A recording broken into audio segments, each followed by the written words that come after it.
Okay, here we are. Welcome to the webinar of today, 6th of March. This presentation will try to last for 1 hour from when it starts, that is now. And it's going to be on the Flat Dilatometer, Seismic Dilatometer, and Medusa SDMT testing equipment. I see someone is trying to connect here. Wait.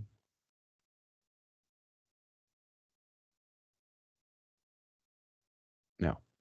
Okay. So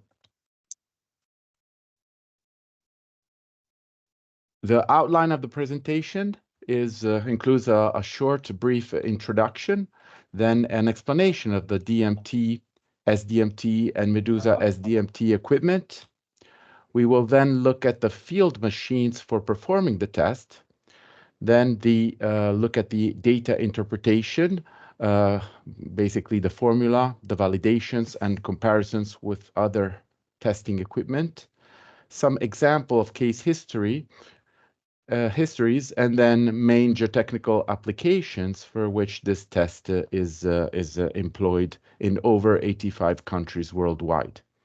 So soil characterization plays a key role for optimizing foundation design. And the target of soil characterization is to obtain reliable and high-quality soil parameters. The method to obtain this target is to select the appropriate testing technology according to the soil type, to the specific geotechnical application we are looking at, and to the project risk. So this presentation focuses on the DMT and SDMT equipment, and the aim is to basically give you a description of the equipment, of the results, and therefore the outcome of the test, and the appropriateness, that is, when the test may be performed and when it's not appropriate to use it. So in penetrable soils, what was first a major instrument, the laboratory, and an SPT is now being taken over by direct push technology. Direct push technology means seismic CPT and seismic DMT, which are very simple to test to perform. They're rapid. They provide repeatable results. They provide continuous soil profiles, and the results are available real time. In sands, particularly, recovering undisturbed samples is very difficult, so direct push technology is the state of practice for everyday projects. Now, the seismic dilatometer is a combination of the flat dilatometer, available since 1980, developed by Professor Marchetti, and the seismic module that we developed together with Professor Marchetti in 2004. Let's look at the DMT first. The DMT is a stainless steel blade with a flexible membrane mounted on one of its sides with a diameter of 60 millimeters. The test consists in advancing the blade into the soil using penetration rods with a pneumatic electric cable running into the penetration rods from a control unit. A penetration machine is obviously required to push the equipment into the soil. A gas tank of compressed air or nitrogen is available to supply the gas for the control unit, and a computer provides results and acquires them real time with the possibility of seeing the results during test execution. Excuse me. So the test procedure consists in advancing the blade every 20 centimeters, and initially the membrane will be flat against what's behind it. It's sitting behind it because the soil will pressurize the membrane will apply pressure on the membrane and flatten it. The operator will then inflate the gas and start to push to inflate from the inside the membrane. And when the pressure of the gas is in equilibrium with the pressure of the soil, the membrane will lift off. And that pressure is called the lift-off pressure A. The operator continues to inflate the gas. The membrane will expand, And when the center of the membrane has expanded 1.1 millimeter in its center, the second pressure reading B is obtained. The operator then has to deflate the pressure, and the membrane will slowly return in the original position, flat position. And if this was done with a slow vent valve, which is a specific valve on the control unit, then the C reading will be also recorded. If it was deflated rapidly, then the C reading is not taken. Now, to summarize, a DMT test consists in returning from the field with A, B, and eventually some C readings. We will see when they are useful to be taken every 20 centimeters, basically.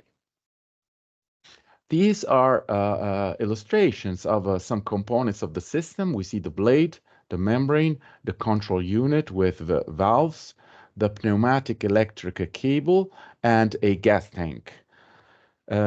Since 2018, and then the distribution started in 2019, the fully automated dilatometer is available. Its name is Medusa DMT, and it is may be employed both for onshore and offshore testing. It is composed of a battery power pack, a electronic board, a motorized, hydraulic motorized syringe composed of an electric engine, of a piston and a cylinder for generating the pressure with oil instead of with gas. And then there is a pressure transducer for measuring the pressure, and then the blade with standard dimensions so that the results are the same as if taken with the standard pneumatic equipment. Now, in addition to the dilatometer, we developed the seismic equipment, which consists of an instrumented rod with an electronic board that is connected to a top and to a lower sensor. The rod may be connected to a blade or to a CPT. We will see that later on. And the test consists in generating a shear wave at surface and using a hammer that hits a shear beam that must be well pressed vertically against the ground to guarantee a good coupling. When the hammer hits the shear beam, the generated shear wave will travel at depth and arrive to the top and to the lower sensor. The electronic board will record the signals at the top and at the lower sensor, show the seismogram real time during test execution, and provide an immediate evaluation of VS with the evaluation of the delay delta T in the arrival of the blue and red wave, and with the geometry S2 minus S1, which is the travel path of the wave from the shear beam to the sensors, to obtain VS. And from VS, with the mass density, which is also obtained through the DMT test, it's possible to obtain G naught. There is also a probe with enhanced sensors for the P wave. In this case, the hammer has to hit the anvil in the vertical direction, but we don't have time and will not look into the P waves in this presentation. So this is the interface of the computer for performing shear wave velocity measurements. Excuse me, let me see if someone is trying to come in. Yes. We have to, in the software, indicate the depth of the tip, in this case with a blade, so that the depth of the sensors are evaluated. We click on the acquisition button. We are prompted to energize. We give the hammer a blow, and we see instantly, in a matter of a few seconds, the recorded signals in the top graph, where you see the blue trace and the red trace, and the delay, which is very clear. And below, you see the rephased signals, where the red signal was shifted backwards towards the blue to obtain the best superimposition possible. And from that, we have an evaluation of VS real time.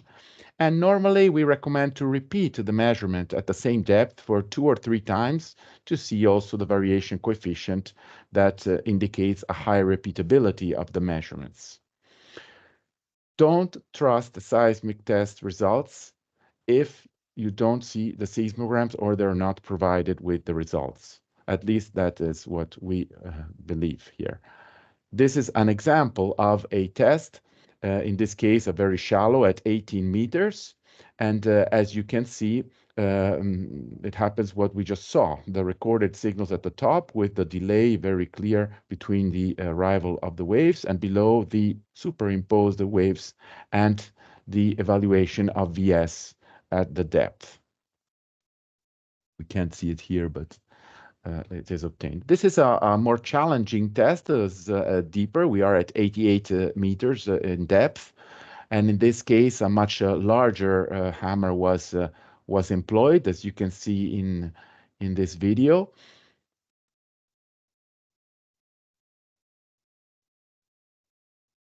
And here we see again, even at this very large depth of 88 meters, we see the wave with the delay, and then below the waves are rephased, providing the shear wave velocity. Now, the main features of the SDMT are that the test execution is very rapid because no hole is required if the soil is penetrable, and there is no wait time for the cementation of the hole as when we do cross-hole or down-hole testing. The accuracy of the delay evaluation is extremely high because of the high performance custom designed electronics for the data acquisition of the SDMT. The signals are amplified and digitized at depth, so the waves are very clear and may not exhibit disturbance from the many waves there are at surface. The delay delta t is therefore consistent and well defined.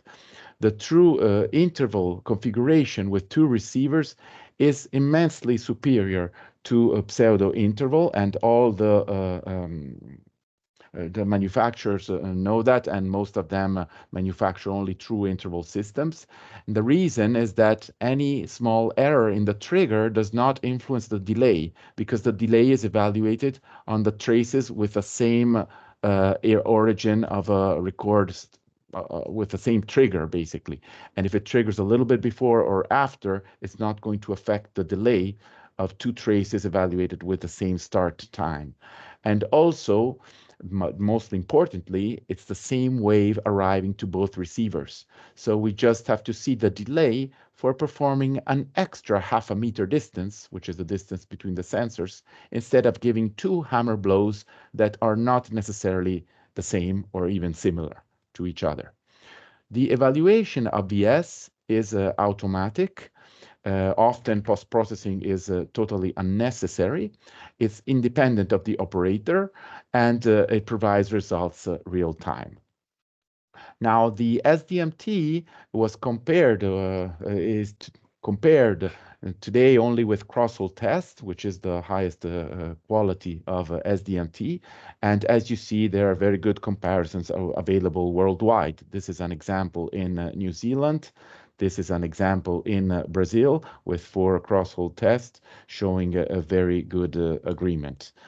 Now, the SDMT was, we were requested to make an seismic CPT, basically, but we are not interested to manufacture CPT, so we made a SDMT cone, which is basically a combination of a CPT with an SDMT, where only the seismic, of course, is added to the CPT and not the DMT. And we have 3 current partnerships with Gauda Geo, with Geomil, and with Pagani, although with Pagani we're not doing so much anymore. And this combines the CPT with our SDMT, the one we are talking in this presentation. And any other CPT system may be combined with the SDMT. It's only a matter of some wiring of the CPT passing through, and it can be done for any type of SDMT. This is the combination with the GeoMill, which is the one which is mostly distributed worldwide, together with Gauda Geo just behind it. And it was also supplied for deep offshore testing with the Manta equipment. Thanks to the support of EIT raw materials, it was possible to add the seismic sensors also to the Medusa DMT to make it become a Medusa SDMT in 2020, and currently it was supplied to several countries worldwide. Now, what are the testable soils? May we do the DMT and perform the DMT and SDMT in every soil? Well, the DMT may be performed in every sand, silt, or clay that is penetrable, where the grains are small compared to the membrane diameter of 60 millimeters. If there is a little bit of gravel floating in these finer materials, it is fine. But if it's only gravel or even rock, it's not possible. And this variety of sand, silts, and clays includes very, very soft soils with very low strength and moduli parameter, up to very high strength and moduli parameter in hard soils up to soft rock. The seismic DMT, even with a cone or with a blade, can be performed in penetrable soils like the DMT, but also in non-penetrable soils like gravel or very dense sand that is not penetrable with a penetrometer. In this case, it has a borehole has to be drilled and backfilled, and then you penetrate inside this borehole. More details are available in this publication, and we have updated the procedure compared to this publication with additional experience. So you can contact us if you want to perform this type of test. And it was possible to go up to 135 meters in a test we did in 2009. Now let's look at the penetration machines for advancing the DMT and SDMT equipment. The most effective way and productive is to employ a heavy truck penetrometer because it is able to apply 25 tons without lateral instability, 20 or 25 tons. Another possibility is to employ a light penetrometer, which is able to push up to 10, 15, or even 20 tons, but it must anchor because if it doesn't anchor, when it pushes, it will go upwards. So it has advantages because it's more economical. It can be transported even in zones where the truck may not arrive, but it has the limitation of the anchoring. Also, it is possible to perform DMT test with a drill rig, basically pre-assembling what is called a torpedo, which is composed of a blade or a Medusa DMT or even SDMT with penetration rods and an adapter from the penetration rods to the drill rods. The cable passes into the penetration rods and comes outside this adapter, which has also a protection for the cable where it comes out and is then taped to the drill rods. So the idea is to drill a borehole up to a certain test depth, and then we lower the torpedo, which is pre-assembled one time for all and connected to the drill rods, and the cable is taped to the rods, lower it to the bottom of the borehole, push every 20 centimeters or every half a meter for the seismic, and perform the test normally. And then extract, disconnect the torpedo without disassembling, simply cutting the tape, and then lowering the hole by drilling to the next bottom of the borehole and repeat the operations. This methodology is, of course, slower than a penetrometer because you have to alternate drilling with measurements. But the very important point is that if we find an obstacle, it is possible to drill it and to continue below it. These type of tests were performed also offshore on a floating barge with a drill rig, and you see here a seafloor hammer for generating the shear waves.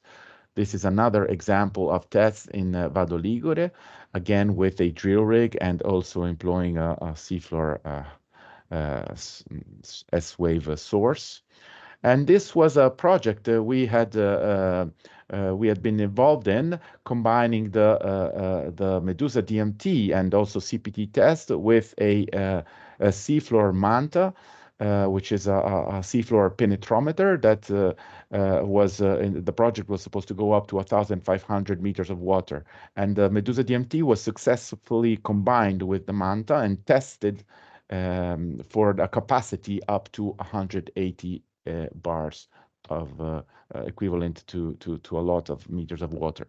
These are some pictures of the expedition where you see the manta the Manta machine provided by MSH, and the ship that was there in the North Sea. Another example of tests is in the harbor of Barcelona, in this case with a jackup. And you see again the seafloor hammer and a guide tube for guiding the penetration rods and the drill rods down to the seafloor. This test was very interesting. We did tests up to 40 meters below the seafloor, including shear wave velocity measurements. And this is the deepest wave, which is 40 meters below the seafloor, and the seafloor was 17 meters below the water level, so over 57 meters from the water level. And as I said, it is important to always check the quality of the seismograms. This is the quality of the deepest seismograms. Here we are in Genova, in an important project in the Mediterranean, in the north west of Italy. You see this breakwater. It has to be moved outside of 200 meters, and it will be 6 kilometers long. There are 50 meters of water, and the base of the structure is made of this gravel fill. We don't have the time to go into the details of all the job. I just want to show you the intense test campaign in 2023. We are currently working, even this year, performing other and additional tests, 26 CPTs, 16 DMTs, with a water depth up to 50 meters and a test depth up to 26 meters and more. This is the configuration with a floating barge, a crane, the Manta, provided by Marine Sampling Holland, and this is the Medusa DMT for performing the test. These are results of the DMT with a preliminary test stratigraphic test campaign. We knew the presence of 3 layers, the silty clay, the clay silt, the silty sand, and the heavily over-consolidated ortovero clay. And this is very well evident in these results that I will show later on how to interpret, to obtain also the compressibility, the modulus, the undrained shear strength, friction angle, and we will see this in the next slides. Also, dissipation tests were carried out thanks to the Medusa technology, and in this case, monitoring the total horizontal stress with time after penetration to obtain the coefficient of consolidation and permeability. Now that I showed that we have seen the test equipment and how it works and the machines, let's look at the interpretation of the DMT results. We said that we return from the field with A, B, and eventually C readings every 20 centimeters. What do we do with these results? Well, first of all, these results, A, B, and C, are corrected to account for the membrane rigidity. The membrane is made of steel. We perform the readings outside of the ground, and basically we subtract delta A and delta B to obtain the corrected readings P0, P1, and P2. The most important step is to go through 4 intermediate parameters named ID, KD, ED, and UD. These are definitions, not correlations to parameters, and each one has a specific meaning, geotechnical meaning also, and we will see them in the next slides.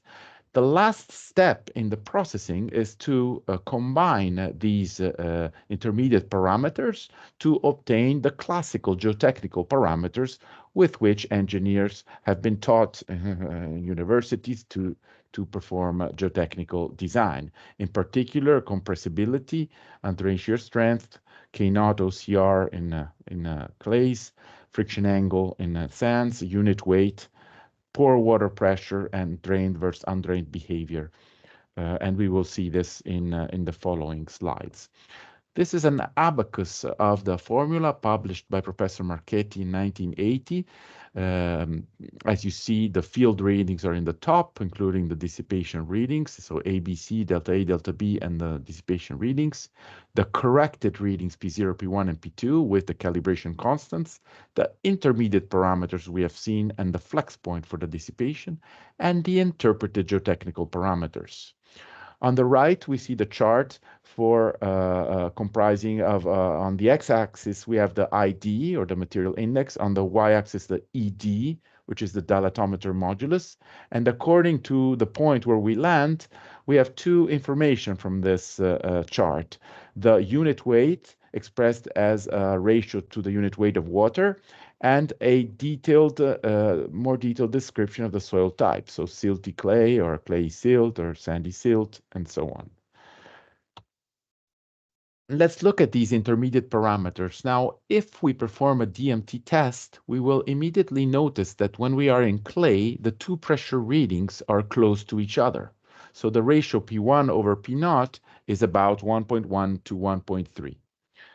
If we go in sand, the second pressure reading is much higher than the first, at least twice or 2.5 times, meaning that to push the sand away, we need a lot more pressure than the horizontal pressure to get in equilibrium with the total horizontal pressure. Instead, with the clay, we need very little pressure, additional pressure, to expand the membrane. And of course, the silt is somewhere in between. So ID has been defined as the difference P1 minus P0 normalized to the P0 minus U0. Let's see an example. Here we are in a test site near the airport of Rome, where the sand is well defined, is well recognized by values of 2.61, for example, for P0 and 11.9 for P1, with a ratio of 4 to 5. In the clay below, we see that the ratio P1 over P0 is about 1.1 to 1.2. So it's very clear when we are in sand or in clay. The second intermediate parameter is KD, or the horizontal stress index. It is defined as P0, which is corrected A reading, or total horizontal pressure against the membrane, minus the water pressure divided by the effective vertical stress. It is the same formula of K0, but unfortunately KD is not K0. And why? Well, the blade penetrated in the soil and created an extra horizontal pressure. So KD has been defined as an amplified version of K0. However, KD is very well correlated to K0 and OCR, especially in clay, and it's probably the closest way of measuring K0 directly than any other tool. KD in clays gives us a very close parameter related to OCR.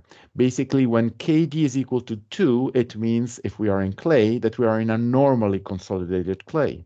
If the value is higher than 2, the more it is higher than 2, the more the soil is over-consolidated. This is an example of a test site where in the top part we see a value of KD very close to 2, and this means very low or almost normally consolidated. Then below that, it is well known in this area that there is a heavily over-consolidated silty clay, and here you see very well the values of KD much higher. Now, KD was well correlated to OCR by Professor Marchetti, who published the results in 1980 with many experimental results he found around the world in well-documented test sites where OCR was known. It's nice to show that 15 years later, Kamei and Iwasaki showed that the correlation of Professor Marchetti was in very good agreement with the best fit of many other points that were added later on in the 15 years. There are also two theoretical publications by Fino and Yu, very complex in terms of numerical modeling that you can look at if you like, showing a very good agreement of the formula proposed by Marchetti in 1980 and their soil modeling. This is a test site where I went myself with Professor Danziger from Rio de Janeiro. It's a very soft site that you can barely walk on it, so they have to put these planks. And they know very well everything about this test site, in particular the profile of OCR. And as you see, employing the Medusa DMT, they obtained a valuable and very close estimation to the best lab high quality results they had. The same approach was employed for obtaining estimates of K naught from KD, again using experimental points gathered by Marchetti in 1980 and years before around the world, showing a very good agreement and a very little scatter. And again, there's also a theoretical publication explaining the basis, the theoretical basis of this correlation. Just to show you an example of a use of K naught with the DMT in this area. There was a landslide very close to a railway, and the client was interested in monitoring the horizontal relaxation, the relaxation of the horizontal effective stress very close to the landslide, farther away, and extremely far away as a start point. And this graph obtained using a K naught from the effective vertical stress was very much appreciated by the client to see and quantify this relaxation of the horizontal stress due to the landslide. The third intermediate parameter is ED. ED is named the dilatometer modulus and is defined as the elastic modulus of the horizontal load test performed by the DMT membrane expansion. If we accept certain hypotheses on the elastic theory, we can perform the calculations and arrive to this very simple formula, 34.7 times the difference P1 minus P naught. ED is a modulus that is not directly usable. It's not the Young modulus. It must require corrections. The reason is that the soil was penetrated by the blade, that also the measurement is in the horizontal direction and not in the vertical, and also it is an undrained test and not drained. So however, it is the closest modulus we can measure with the DMT, and probably with other, maybe the pressure meter can do as good, to have a direct measurement of the modulus in situ. Let me check if someone is trying to come in. Yes. So the modulus obtained from the DMT is the vertical constrained tangent modulus at the current geostatic stress. And it is obtained by ED corrected with the other two intermediate parameters, the soil type, which fills the gap of the information from a modulus that is drained or undrained. So for the clay, the formula is different because it isn't drained like the measurement, while for the sands, it's also, the test is also basically fully drained, but basically the information of the drainage that is missing in the step going from ED to M is filled by parameter ID.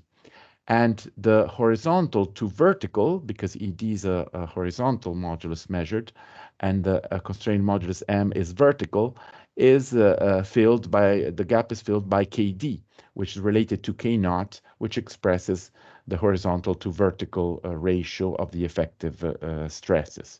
So these three parameters were used in the formula that Professor Marchetti found to correct ED for obtaining the modulus M, which was possible to target because that's what the laboratory would give at the time, and it was the only way to provide correlations. So you will find in literature many comparisons between DMT and odometer test data showing very good agreement between these modulus. This is an example in US and in other two continents, in Norway and in Japan, showing a very good agreement and similar or even lower scatter than high-quality samples obtained in these well-documented test sites. For what concerns the strength, in clay, the theoretical basis is the Schanzepp relation, which is the well-known relation on OCR. And if we start from this algebraic equation of the Schanzepp theory and replace the correlation of KD, we then obtained a closed formula of the Andreessen shear strength expressed as a function of the effective vertical stress, which is known, and KD. Again, in literature, there are many examples and publications showing excellent agreement in well-documented research sites between DMT, pressure meter, CPT with the adequate constants for obtaining SU, and triaxial tests. Again, here in Canada, for a second continent, you see a comparison with the field vein test, and in Japan, with the same test site I showed you above for the modulus, you see that the undrained shear strength passes right through the values of the triaxial test. This is the National Research Test Site in Italy, and the black thick line is the dilatometer interpretation of SU, which passes right in the middle of the laboratory test and very similar to the field vein test. And the CPTU also is close according to the constant NC that is applied, 14 or 22. These are data published by the AGI, International National Society of Geotechnics in Italy. For what concerns the friction angle, Professor Marchetti proposed this curve of a friction angle expressed as a function of Kd. After many studies, he decided to use a lower bound curve for expressing a safe floor value of the friction angle. Here are some comparisons published by professors, well-known professors in South America, comparing them with a self-boring pressure meter and providing a good agreement. And also there is a paper published by Professor Paul Main showing that the friction angle provided by the formula proposed by Marchetti is a good lower bound for the friction angle interpretation from the DMT. Now I want to show you the importance and usage of the C reading. We remembered that we did the A and B reading to expand the membrane, and then we deflate. If we deflate slowly, we get the C reading. So basically, in sands, we see that the C reading is the water pressure, and in clay, the C reading highlights the excess for water pressure. The reason is that when the membrane expands in sands, it pushes the sand away, and when it slowly returns, only the water pressure comes back and closes the membrane. So that's why in sand, the C reading represents the pore water pressure, and in clays, it highlights the excess for water pressure. And the intermediate parameter UD is basically expressed as the distance between the point and the water pressure, and it's equal to 0 in sands, and it's higher in clays. Just to show an example, here we are in the harbor of Catania in the south of Italy, and the soil was a silty sand, and of course we expected a fully drained behavior, and all the C readings, which we performed only 1 per meter, showed a very consistent evaluation of the hydrostatic water pressure with a fully drained behavior when UD was equal to, of course, 0. So it is also possible in more finer material like clays to perform dissipation test to estimate the coefficient of consolidation and permeability. In this case, the test consists in advancing the blade into the soil, generating an excess pore water pressure, and monitoring only with the A reading taken with time how the water slowly or rapidly dissipates with time. The test has been used already with the DMT, even with the traditional pneumatic equipment. The points are plotted in a semi-log scale, and the flex point of the S-shaped curve has been correlated to the coefficient of consolidation, and from that, with an estimation of the horizontal modulus obtained from the DMT results, it's possible to obtain also the permeability coefficient. This test can be done also using the cone, but where the water pressure is measured in a singular point, which may be sometimes highly disturbed due to penetration. The porous stone is not always, especially on land, well saturated, and with the blade, you are the portion of interested soil is much larger, like a small embankment, Professor Marchetti used to say. even though in the horizontal direction, but it's much less disturbed by the penetration of the blade and provides a really useful and similar to applications of settlements or like loads due to embankments for the evaluation of these precious parameters of permeability and consolidation. This was the first publication in 1994 where the CH from DMT was compared with the vertical CV from laboratory and from the back analysis in a real case project. And from then on, it was used quite commonly. This is a dissipation test performed in Hungary with the Medusa, where we have many continuous points thanks to the automation of the Medusa DMT system.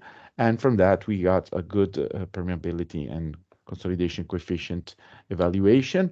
And this was a dissipation test performed offshore in the harbor of Barcelona, where we saw the pictures at the beginning of this presentation at 35.5 meters below sea level. Let me see if someone is waiting to be admitted. No, so I hear some beeps. I hope you're still there. Can someone of you say that you're still there just to make sure I didn't lose you? I do, you're here. Great, thank you so Very much. I'll go on. Keep going. So the DMT is encoded in the European standards, the Eurocode 7, in the ISO standard only very recently. The ASTM, it's the well, we went up, I think, to the 17th or 19th edition of the standard of the ASTM, and there are also several national standards in Italy, Sweden, France, China, and maybe other countries. The equipment is owned by several users worldwide. This map gives an idea of the distribution, but there are at least 100 and plus points missing. These are about 500 points in 85 countries. Now let's look at an example of a DMT test in a clay with a dissipation test. I want to give you confidence on how to read the results. This is a exhibition center in Rome, always not far from the airport. The design was not the best possible.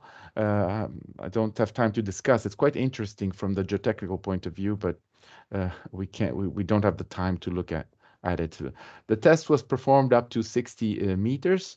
You see here the two readings, P0 and P1, which are the corrected A readings. You probably understand that we are in clay because the readings are close to each other, but sometimes we see some thin layers of sand confirmed by the C readings that lie on the water pressure as only at the same points where the P0 and P1 are far away.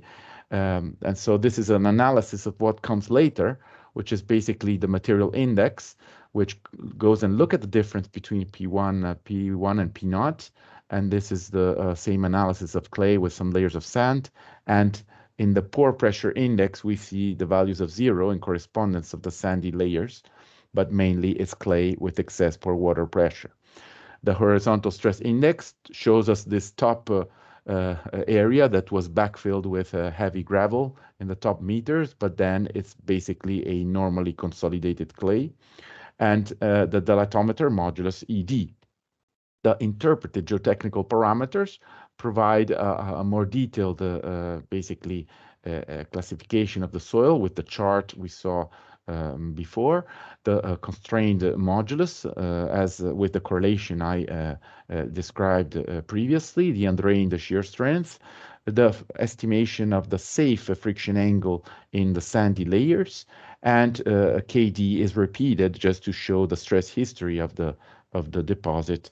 And from that, we obtain OCR, which shows a value of 1 up to 60 meters with the above values that are extremely high due to this load that was artificially put in the first 3 to 5 meters. And K0 was about 0.5 in the normally consolidated clay and much greater in the top part. And a dissipation test was performed in this very fine clay. We left it overnight with the Medusa working autonomously. And in the morning, we found this nice curve and flex point with the coefficient of consolidation and permeability. Another example with alternation of clays and sands. These are the profiles in this test site of a paper factory. You see an alternation of sand. Look at this, how clear the sand layer. The P0 and P1 are very far apart, between about 8 and 12, 13 meters, and it exhibits a perfectly drained behavior. Then, for example, between 5.5 and 6.5, we see the readings are close to each other, indicating clay and excess pore water pressure from the independent C reading, because C is independent from A and B, and below that, alternations of clays and sands.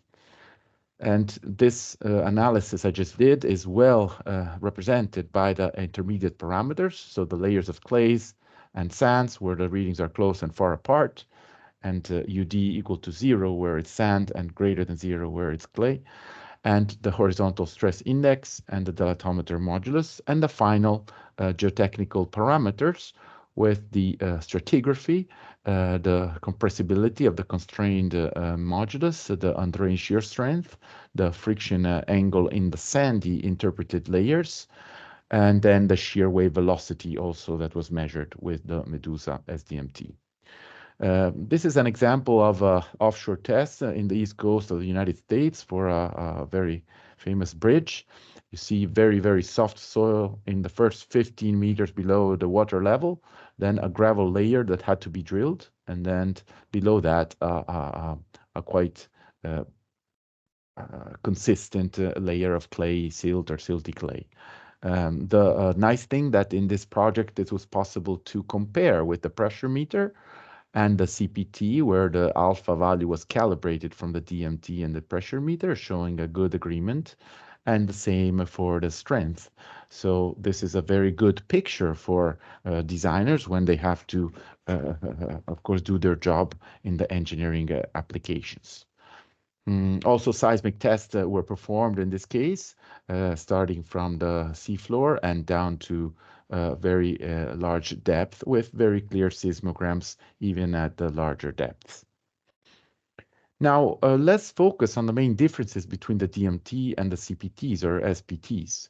We already saw this picture, but I want to focus much more clearly on it. When the blade penetrates the soil, it causes much less distortions than conical shaped probes. And this means that the original state of the soil is preserved more than when we do an SPT or a CPT. And this is the reason for which we can get more representative parameters, especially of the soil modulus. Of course, of the strength, even the CPT is okay, but for the modulus, this is the reason for which the DMT is particularly useful and can integrate CPT tests. Another important point is that when a CPT penetrates the soil, it is affected by the arching effect, the same arching effect that is useful in tunnel projects. Here, the very stiff pre-stressed cylinder due to the arching is like a barrier to the horizontal stress. So the friction on the friction sleeve of the cone is sensed but much more attenuated due to this problem.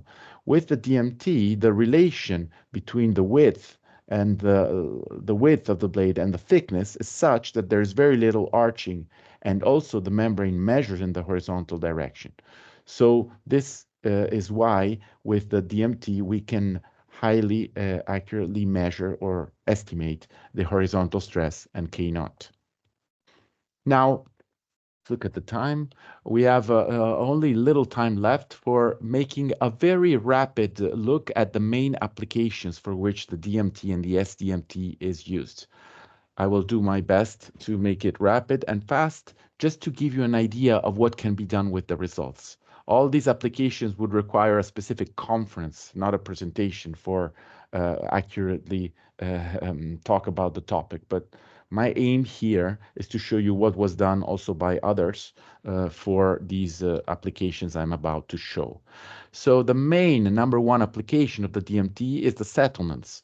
It is possible to estimate the excess pressure caused by the load using, for example, Businesk, and then From the DMT, we obtain the modulus every 20 centimeters, and performing this very simple, even monodimensional approach proposed by Terzaghi to estimate the primary settlement at working loads. So basically with a factor of safety between 1.5 and 2.5 to 3. You will find in literature many publications showing excellent agreement between settlements measured and DMT predicted. This is an example proposed and published by Professor Palmain in 2005, showing a excessive maybe accuracy of the DMT compared to the observed settlement, while the SPT had incurred into a very, very large dangerous underprediction. This is an example proposed by Dusan Berizajevic in Serbia. You may find this publication under the silos with a quite terrible modulus in this very soft material. And the prediction of the settlement was 77 centimeters by the DMT, and the measured was 63, an extremely high measure settlement with an error that is acceptable. And the nice thing is that it was possible also to back calculate the modulus at certain depth, which are the red points, which are in good agreement with the blue profile of the DMT. This is a collection of settlements of only shallow foundation structures proposed by Godleski in 2018 in different types of soils in Poland, and showing a very good agreement between settlements estimated from DMT data and measured after the construction. This is a publication from US user Roger Falmesker, where he obtained from his clients over 107 projects, showing how the DMT saved the owner significant money over the previously over-conservative design based on less accurate tests. Editor's note on SPT mostly, and poor quality samples. Another example I want to show you is in Bogota in Colombia. Here I was with Professor Robertson, and we gave a workshop on DMT and CPT. During the workshop, outside they were doing tests with a drill rig and with penetrometers, and this is the profile they obtained in about 3 hours, the time of the workshop. And you see it is mainly a clay deposit with a modulus that is very low, but with a high value in the top crust. The strength, the undrained shear strength, the KD value showing equal to 2 in the deeper clay, and again in the top heavy crust the values are much higher. And also the shear wave velocity was measured with very, very low values in the soft material. So the OCR parameters allowed to well distinguish the top crust with very high values of OCR and of K0 also, and distinguish them from the lower values of the soft clay.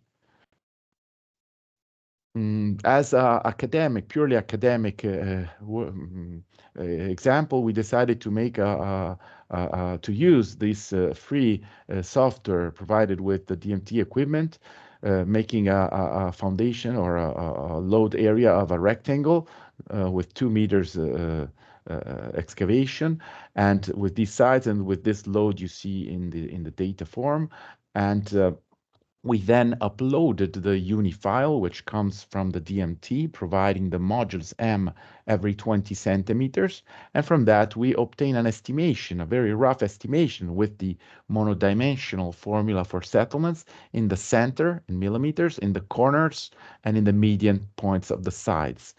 And for each, it was possible to have the graph. This is below the center, showing that the top crust, the load was still strong after the 2 meter excavation, was highest at 30 kPa, but the modulus was high for the crust. So the strain was small and the settlement was small. But as soon as we went in the soft clay and the load was still high, evaluated with Bosinisk, the strain was maximum. That's where all the settlement built up.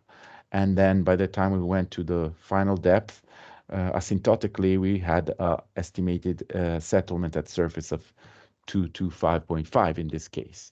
So of course, this is just a an example of, but the many cases published have, of course, comparisons with real case histories of settlements that were also measured.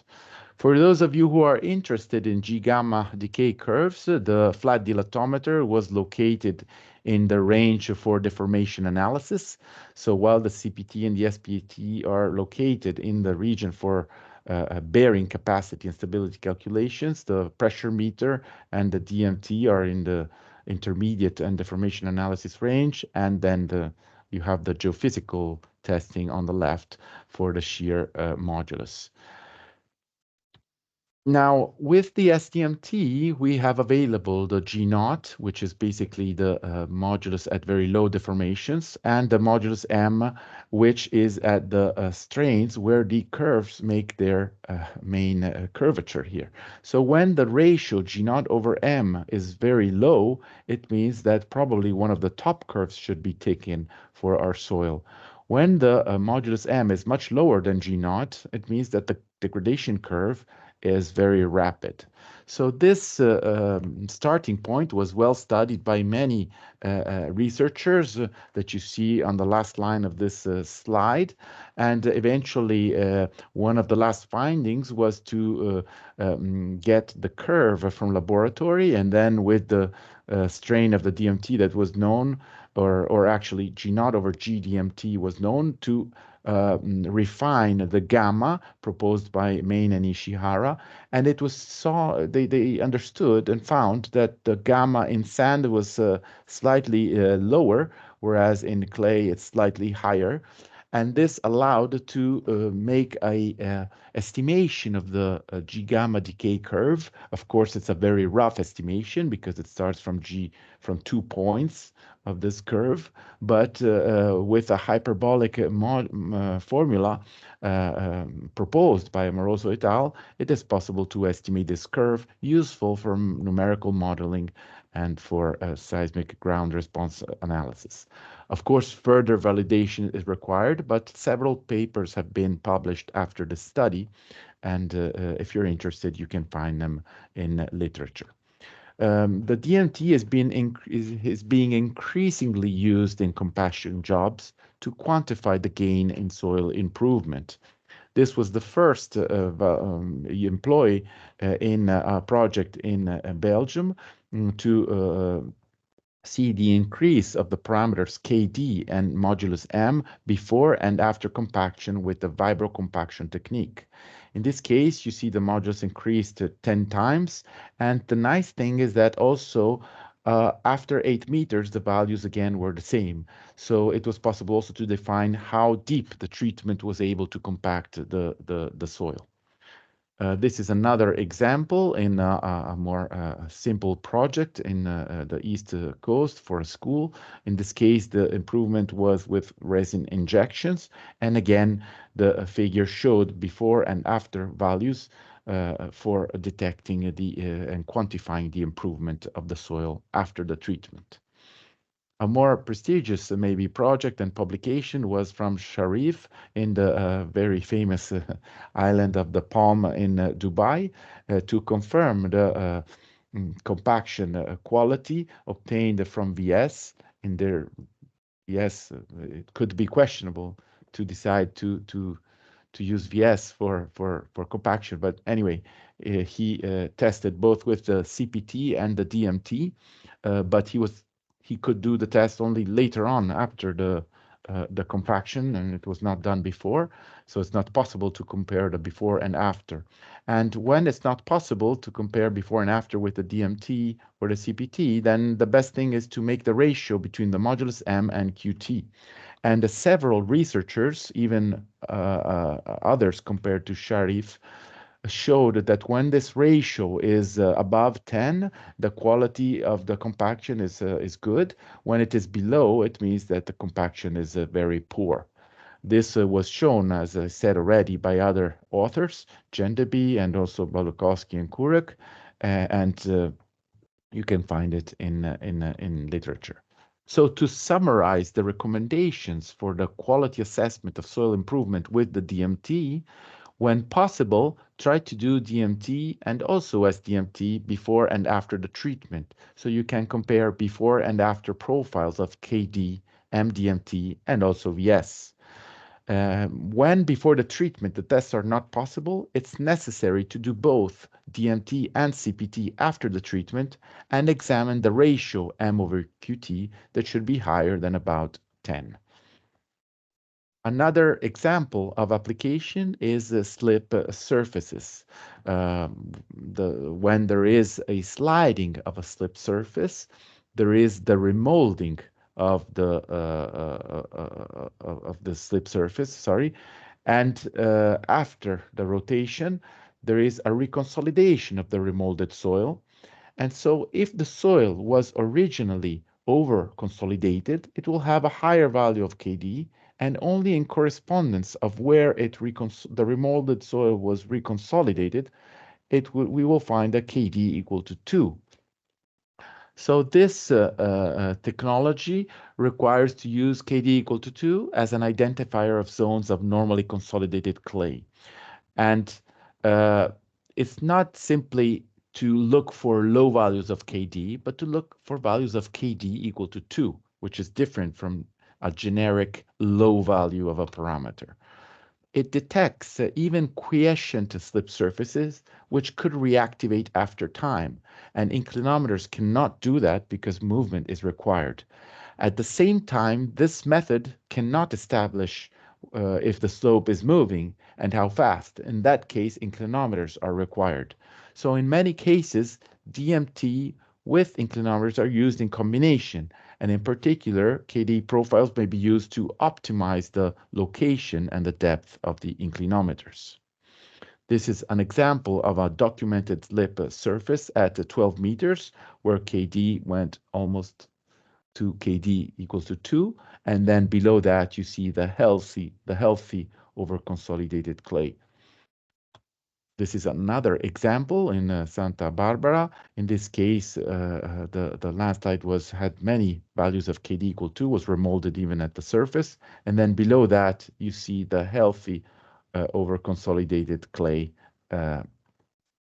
below the slip surface. This is an example published by Belgium Pfeiffer, and he had done a test before this landslide casually, and the value of KD was always a little bit above 4. And after the landslide, he repeated the test and found that KD was below 2 and very close to 2 in the area at the depth of the landslide. Indeed, this methodology is commonly used. This is a project in Katy Hill where they had to build a construction in this site, and they knew there were multiple landslides in that area. This is a qualitative reconstruction, of course. So they did a lot of DMT tests and examined the profile of KD. As you see on the left side, all the values of KD were well far away from the value of 2. And the same for the tests on the right side, whereas in the central part, in the multiple landslide, there were multiple points with KD equal to 2, indicating slip surfaces. So this project was then solved with several decisions that I'm not going to talk about in here. And the project was also mentioned in a Rankin lecture in London in 2001 by Professor Leroy, a very prestigious conference. And Professor Marchetti always said to have invented the DMT for laterally loaded piles. In effect, if we think about the blade, it is there are similarities between the DMT and the laterally loaded piles structurally. And several methods have been developed to provide the PY linear and nonlinear curves. And the first attempt was provided by Gabriel and Bordon in 1988. It was then refined by Robertson and Marchetti with which are the two main recommended methods. The one by Robertson is for clays and sands, and it adapts PY curves with laboratory soil properties inferred from the DMT, whereas the method from Professor Marchetti is for clays only, but it derives the PY curves directly from DMT, bypassing the step of going through the correlations of laboratory properties. You can read these in the bibliographic references in this slide. So the method of Marchetti requires these details that you can find in the paper. This is an example of the validation of this methodology with a pile of 57-meter depth and a diameter of 50 centimeters. And you see the lateral load and lateral displacement of the pile at surface in millimeters, of course, versus the meters of depth. And there is excellent agreement both with the measured and both methods of Robertson and Marchetti, starting from DMT results. Finally, if you are working with diaphragm walls, you may want to look at this paper by Monaco and Marchetti for providing the Winkler springs constants in this design of multi-propped diaphragm walls. And there are also indications for inputting Plaxis parameters based on MDMT. Additional work was done later on by Schanz and Vermeer, and as you can see, they recommend how to estimate E50 ref with MDMT, E unload reload, taken again from the MDMT for Plaxis. And this publication contains details in the use of Plaxis for